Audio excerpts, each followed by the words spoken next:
We will be making the very popular combination of tomatoes, mozzarella and basil, known in Italy as Insalata Caprese, in a slightly different manner using homemade basil oil.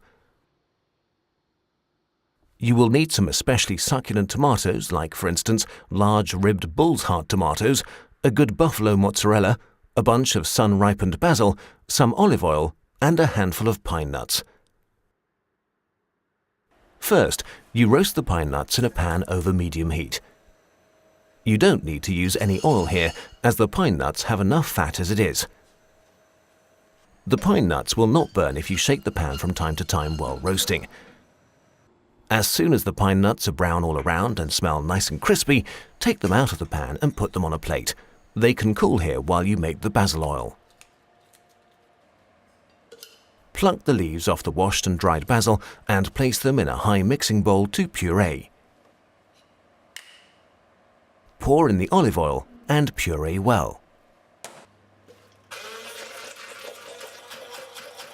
Cut the washed tomatoes crosswise in slices, removing the topmost slice with the stalk.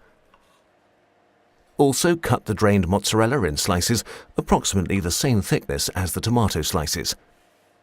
On a flat plate, distribute the tomatoes and mozzarella alternately and season them with salt and freshly ground pepper. Drizzle the homemade basil oil over everything. Finally, add the roasted pine nuts and garnish everything with a few leaves of basil. You have now made an easy Italian summer speciality. You can serve the Insalata Caprese as a light main dish with crusty white bread, but it's also delicious as a side dish with minute steaks or as an appetizer with Italian classics such as penne al pomodoro. Buon appetito!